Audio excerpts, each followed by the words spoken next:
À cause des casseroles qui traînent, par quoi? Par la multitude de bavures, d'injustices. Où il te dit quoi? Ah ouais, franchement, tous les pigeons que tu peux imaginer, je les ai vus dans ma vie. Ah, je te dis, hein, qu'est-ce que j'en ai arnaqué?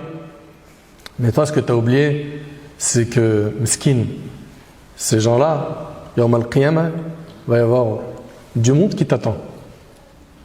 Et tu ne vas pas rembourser avec de l'argent. Ce sera avec des hasanat, des bonnes actions. Et si tu n'en as pas, ils vont prendre leurs péchés et ils vont les jeter sur ton compte. Tu as totalement perdu, meskin. Toi, tu crois que t'es bien, tu t'es mis bien, tu t'es mis trop mal. C'est juste que tu n'as pas les bonnes définitions. Voilà donc, ici, le lépreux, il a été ingrat. N'est-ce pas? Et il a été avare. Et il a dit quoi? J'ai beaucoup d'obligations à accomplir, je ne peux pas. Ok? Puis après, il est passé voir le chauve, les mêmes propos. L'aveugle, quant à lui, il était pieux. Il a réussi l'examen. Il a reconnu le bienfait dont Allah l'avait comblé. Azza wa Jal. Hein? Ce bienfait d'avoir retrouvé la vue. Et il l'a rendu riche après avoir été pauvre. Non seulement il donna au mendiant ce qu'il avait demandé, mais il lui laissa le choix de prendre ce qu'il désirait. Subhanallah. Et il l'informa qu'il pouvait prendre ce qu'il veut et laisser ce qu'il veut. C'est à ce moment que l'ange l'informa de la vérité et de la réalisation de son but, à savoir la mise à l'épreuve de 3 personnes. Il l'informa qu'Allah subhanahu wa ta'ala a été satisfait de lui et il a été en colère, et il a été en colère contre ses 2 compagnons. Parmi les leçons de cette histoire, il y a le fait que les anges peuvent prendre une forme humaine. Et les anges, comme vous le savez, sont des créatures qui ne désobéissent jamais à Allah tabarak wa ta'ala.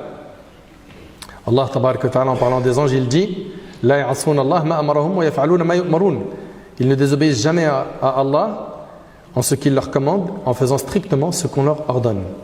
Ok? Les anges aussi, comme vous le savez, ils ont cette possibilité par la permission d'Allah de prendre la forme humaine. On l'a vu avec le lépreux, le chauve et l'aveugle. Et Allah tabarak wa ta'ala, il dit dans Sourate Maryam فَتَمَثَّلَ لَهَا بَشَرًا سَوِيًّا. Nous lui envoyâmes notre esprit Gabriel qui se présenta à elle sous la forme d'un homme parfait. Et il s'agit de qui là? De Maryam. Maryam alayhi salam, c'est l'ange Gabriel qui est venu sous forme humaine la voir. Très bien. Parmi les leçons aussi de cette histoire, c'est que les bienfaits d'Allah sont indénombrables. Wallahi, les bienfaits d'Allah, ils sont trop nombreux, on ne peut même pas les compter. Ne serait-ce que la santé. La santé, c'est immense. De voir, d'entendre, de pouvoir marcher. Un homme est venu voir Yunus ibn Ubayd et il s'est plaint de la pauvreté, d'être dans une situation qui n'était pas confortable. Et il lui a dit, est-ce que tu serais satisfait d'échanger ta vue contre 100 000 dirhams? Il lui a dit non. Il lui a dit ta main pour 100 000. Il lui a dit non. Il lui a dit ton pied. Il lui a dit non. Il lui a dit je vois que tu portes sur toi des centaines de milliers de dirhams et tu viens te plaindre de la pauvreté. Et ton corps c'est une richesse. Et Allah Ta'ala il a dit wa in ta'uddu ni'matallahi la tuhsuha. Si vous comptez les bienfaits d'Allah, vous ne saurez les dénombrer. Subhanallah. Et si vous comptiez les bienfaits d'Allah, vous ne saurez pas les dénombrer, car Allah est pardonneur et miséricordieux. Et Allah subhanahu wa ta'ala, il nous parle de notre corps, il dit wa fi anfusikum afala tubsirun, ainsi qu'en vous-même, il y a des signes en vous-même.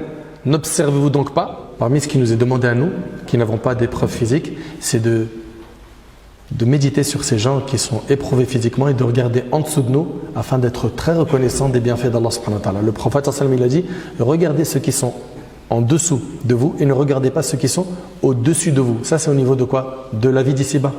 Par contre dans la religion, non, tu ne regardes pas ceux qui sont en dessous, tu regardes ceux qui sont au-dessus de toi, ceux qui ont appris plus de Coran, ceux qui font le plus d'efforts dans la religion, ceux qui font leurs 5 prières à la mosquée ou le maximum de leur salat à la mosquée, etc. Regardez ceux qui sont au-dessous de vous et pas ceux qui sont au-dessus, afin de ne pas minimiser les bienfaits d'Allah sur vous.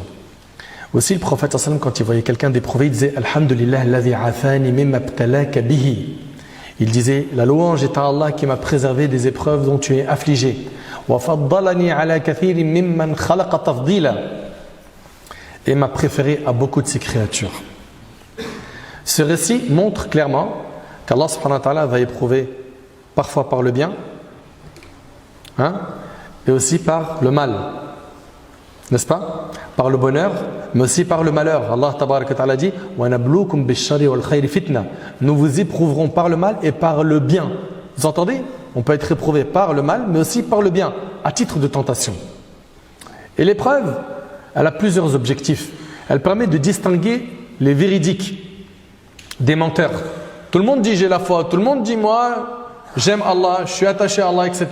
Mais c'est dans le moment de l'épreuve que ce qui était caché dans ton cœur là, la réalité de ce que tu es va se manifester. Ça c'est au moment de l'épreuve. Et Allah tabaraka wa ta'ala dit Alif Lam Mim ahasiba an-nasu ay yutraku ay yaqulu amanna wa hum la yaftanun. Alif Lam Mim. Est-ce que les gens pensent qu'on les laissera dire nous croyons sans les éprouver? Impossible. À partir du moment où tu es croyant, tu es mis à l'épreuve. D'ailleurs, dans le hadith de Sa'd, le compagnon il a dit ô messager d'Allah, quels sont les gens les plus exposés aux épreuves? C'est qui les personnes les plus éprouvées?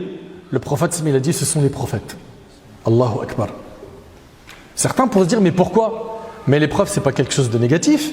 Pour le croyant, c'est un signe d'amour d'Allah. Pour le croyant, c'est une expiation de péché. Pour le croyant, Allah t'élève en degré. Par l'épreuve, tu t'éduques. Tu te forges. Ce sont les prophètes, puis les vertueux après eux, et ainsi de suite. Et le prophète, il a dit, le serviteur d'Allah est éprouvé selon sa foi. Plus elle est ferme, plus son épreuve sera importante. Plus ta foi elle va augmenter, plus tu vas te rapprocher des actes que faisaient Al-Anbiya, les prophètes, nos pieux prédécesseurs, plus tes épreuves vont ressembler à ces gens-là. Retiens bien ça. Rappelez-vous, Yusuf alayhi salam, il a goûté à la prison. Moussa alayhi salam, il a dû fuir l'Égypte. N'est-ce pas? Le prophète alayhi salam, combien de fois on a tenté de le tuer? Yunus alayhi salam qui a fini dans le ventre du hôte, du poisson. Yaqub alayhi salam qui a perdu Youssef quand il était petit, puis Benyamin par la suite. Okay? Le prophète de son vivant, imagine-toi, tous ses enfants ils sont morts, excepté Fatima. 6 de ses enfants ils meurent alors qu'il est en vie. Tu perds 6 enfants, c'est pas énorme? Le prophète il a dit le serviteur d'Allah est éprouvé selon sa foi, plus elle est ferme, plus son épreuve sera importante. Si elle est faible, il sera éprouvé en fonction de cela. Le serviteur d'Allah ne cessera d'être éprouvé jusqu'à ce qu'il marche sur terre sans le moindre péché. Allahu Akbar. C'est un lavage. T'imagines? Et le hadith il est rapporté par At-Tirmidhi et d'autres. Le récit indique un sens important, c'est que la mise à l'épreuve par le bien-être peut être plus difficile que la mise à l'épreuve par l'adversité. Et ça, ce point-là, j'ai trop envie d'insister dessus. Il nous indique aussi que l'âme doit être plus vigilante lors de l'épreuve par le bien que lors d'une épreuve par le mal. Pourquoi? Parce qu'il y a des gens qui n'arrivent pas à résister face aux tentations des choses matérielles. Dès qu'il a de l'argent, il perd les boulons, je vous ai dit. Acheteur compulsif. Comment je vais faire pour acheter le plus? Être propriétaire un maximum. Donc, retenez que l'épreuve par la richesse est très dure. Pourquoi? C'est dur de résister face à cette tentation. Dès que tu as une envie, tout de suite, achat, ça je vais l'acheter demain, ça. Jusqu'à ton cerveau, il en oublie quoi? L'objectif principal de ta vie, c'est que tu as été créé pour adorer Allah, pas pour être un acheteur compulsif. Pas pour être propriétaire de 100 000 maisons, bien que ce ne soit pas interdit d'être propriétaire. Mais le problème, c'est quand ça occupe trop de place dans ton esprit, au point où tu oublies que tu es un abd lillah, un serviteur d'Allah. Abdurrahman ibn Auf, il a dit, ce compagnon radiallahu anhu, ابتلينا مع رسول الله صلى الله عليه وسلم بالضراء فصبرنا ثم ابتلينا بعده بالسراء فلم نصبر رواه الترمذي. Subhanallah. Écoutez bien, ce compagnon il dit, nous avons été mis à l'épreuve avec le messager d'Allah par l'adversité, la difficulté, et nous avons alors fait preuve d'endurance. Puis nous avons été éprouvés par l'aisance après lui. Les portes de la dunya se sont ouvertes, le confort. Puis nous avons été éprouvés par l'aisance après lui, mais nous n'avons pas fait preuve de patience dans cette épreuve. Allahu Akbar. Allahu Akbar.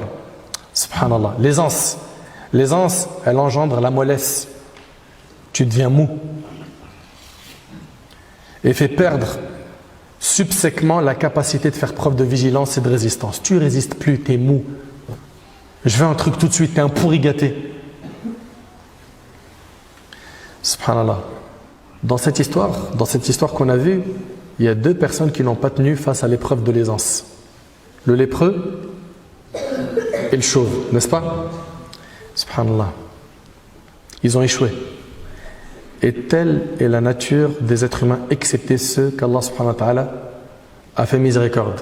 Malheureusement, il y en a beaucoup qui ont un penchant fou vers la dunya, au point où ils deviennent aveugles.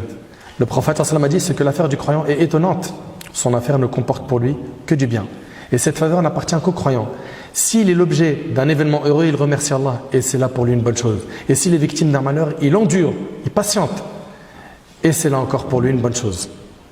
Donc il faut être très vigilant face à l'aisance. Pourquoi? On a des gens qui, à l'époque, ils disaient, moi le jour où Allah m'ouvre le robinet de l'argent, le jour où je deviens riche, frère, je vais investir, je vais construire des mosquées, je vais aider, les puits, les orphelins, t'entends plein de choses comme ça. Puis dès qu'Allah tabaraka ta'ala l'éprouve par la richesse, tout ce qu'il a dit là, ça devient khabar kana, des infos du passé. Il n'y a plus rien. Mais alors frérot, Wallah, je suis en train de finir le crédit de ma villa. Puis en plus de ça, j'ai trouvé un lot. Allahu Akbar. Il me reste 3 ans, Inch'Allah, 3 ans.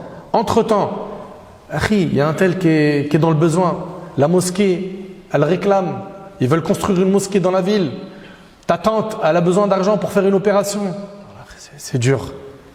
Alors que, on connaît des gens, Allah tabaraka ta'ala leur a accordé la richesse. Et wallahi, rares sont les fois où ils sont sollicités pour faire le bien et ils refusent. Ils essayent d'investir selon leurs moyens là où ils peuvent. Là où ils peuvent.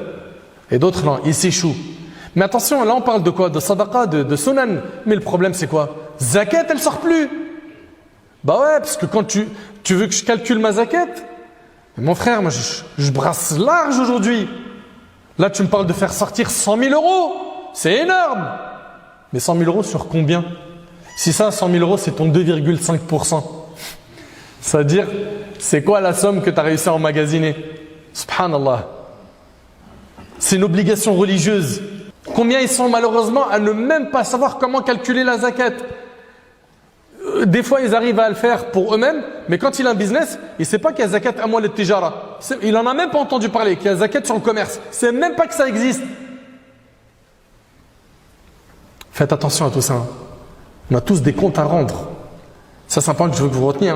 On a tous des comptes à rendre sur quoi? Sur l'argent. Le prophète, il a dit qu'on aura 2 questions sur l'argent. Comment tu l'as gagné, dans quoi tu l'as dépensé? Subhanallah. Donc soyez très vigilants sur ce point qui est la richesse, l'aisance, le confort. Pourquoi? Il y en a plein, ils ont abandonné leur religion une fois que la dunya leur a ouvert ses portes. Plein. Ils ne se comptent même pas.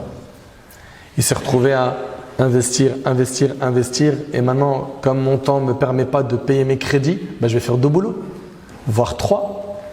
Et lui-même, il te dit, frère, moi je gère une société là, je gère une société là, je gère une société là. Et combien de fois, des fois, on a même eu des médiations de couple où la sœur, elle dit, je le vois pas. Il bosse trop. Et quand tu lui parles, il dit, frère, comment tu veux que je fasse? Je suis dans ma jeunesse, je suis fougueux, tu vois, c'est maintenant qu'il faut construire son avenir. Effectivement. Mais tu n'as pas compris le sens des priorités. Tu es en train de construire un avenir éphémère. Et l'avenir éternel, tu l'as skin. Tu l'as enterré sans faire attention. Et à la fin, comme il y a trop de taf, il n'y a plus le temps pour salat. Jusqu'à ce que cette personne qui était grave attachée à la sunna, à un moment, c'est terminé. Il n'y a plus rien dans sa vie de pratique religieuse. Il n'y a plus rien. La reconnaissance des bienfaits d'Allah subhanahu wa ta'ala est très importante. Pourquoi? Parce que c'est en étant reconnaissant qu'Allah tabaraka wa ta'ala nous augmente nos bienfaits. Allah subhanahu wa ta'ala dit وَإِذْ تَأَذَّنَ رَبُّكُمْ لَإِنْ شَكَرْتُمْ لَأَزِيدَنَّكُمْ. Et ça, c'est une leçon très importante. Allah ta'ala dit, si vous êtes reconnaissant, très certainement j'augmenterai mes bienfaits pour vous. Et Omar ibn Abdel Aziz, rahimahullah, il disait qayyidun ni'am bi-shukr. C'est-à-dire quoi? Attacher les bienfaits d'Allah par la reconnaissance, par le remerciement. Tu veux que les bienfaits que tu as, ils restent, le confort matériel, la santé, etc., sois reconnaissant. Et la reconnaissance, ça se fait par 3 choses. 1, par le cœur, que tu reconnaisses que tous les bienfaits d'Allah, que tu reconnaisses que tous les bienfaits que tu as viennent d'Allah. Et ça, c'est ce qu'a fait qui dans l'histoire? L'aveugle, n'est-ce pas? Vous vous rappelez, le lépreux, il a dit quoi? Non, ça, c'est bien là, je les ai hérités de de ma famille, etc. Donc, garde en tête que les biens viennent tous d'Allah. 2, exprime-le par la langue. Remercie Allah aussi par la langue. Alhamdulillah. En étant vraiment sincère. 3, la reconnaissance, ça se fait aussi par les membres. Par le fait de mettre en pratique la religion. Le fait de prier, c'est une manière d'être reconnaissant vers Allah. Le fait de baisser le regard, le fait de faire des aumônes, le fait de préserver tes membres du haram, le fait d'accomplir l'obligatoire, de s'écarter du haram, le fait de mettre en pratique la religion d'Allah, tout ça, c'est un moyen de quoi? D'être reconnaissant vers les bienfaits d'Allah subhanahu wa ta'ala. Lorsqu'on est ingrat, par contre, le risque c'est de tout perdre. Et ça a été le cas de qui? Du lépreux et du chauve. Vous vous rappelez, l'ange il a dit, si tu mens, qu'Allah te ramène à quoi? À ton premier état. Et d'après ce que j'avais lu dans les shuruh, dans les commentaires, c'est que cela s'est produit. Donc, si on synthétise les leçons de ce récit, l'épreuve se fait par le bien et par le mal, la richesse et la pauvreté. Et l'épreuve par la richesse, elle est dure. Et les gens, ils ne la voient pas. Les gens ne la voient pas. Et j'implore Allah subhanahu wa ta'ala de nous rendre clairvoyants, de nous accorder une bonne compréhension de sa religion. 2, les anges peuvent prendre une apparence humaine par la permission d'Allah. 3, les bienfaits d'Allah sur nous sont incalculables, sont trop nombreux. Nous, on est toujours là à chercher ce qu'on n'a pas et rarement on remercie Allah pour ce qu'on a déjà. Et on se compare beaucoup à, regarde, elle a renouvelé sa cuisine, hein, les sœurs, regarde, il a acheté une nouvelle voiture, et ceci et cela, et on fait des comparaisons, et qu'est-ce qui se passe? On ne remercie pas Allah subhanahu wa ta'ala pour les bienfaits qu'on a. Et également, et ça c'est l'avant-dernière leçon, le remerciement d'Allah face à nos bienfaits nous permet de les garder, de les maintenir. Et généralement, al-qanu' yakun fil ghalib shakur. La personne qui est satisfaite du destin d'Allah, généralement, elle est reconnaissante. Wa anna at-tamma' yakun fil ghalib kafura. Et généralement, celui qui en veut toujours plus et qui ne se rassasie jamais de la dunya, c'est rare qu'il soit reconnaissant. Hein? Ça a été le cas de 2 personnes dans cette histoire, le lépreux et le chauve. J'implore Allah subhanahu wa ta'ala de me faciliter ainsi qu'à vous d'être des serviteurs reconnaissants. J'implore Allah tabaraka wa ta'ala de nous faciliter de bien l'adorer jusqu'à notre dernier souffle. J'implore Allah tabaraka wa ta'ala de nous accorder une bonne compréhension de sa religion. Sallallahu subhanahu wa ta'ala yanfa'ni bima qultum yanfa'akum bima sami'tum. Hadha ma a'lamu Allahu azza wa jalla a'la wa a'lam. سبحانك اللهم بحمدك أشهد أن لا إله إلا أنت أستغفرك وأتوب إليك وآخر دعوانا أن الحمد لله رب العالمين وبارك الله فيكم.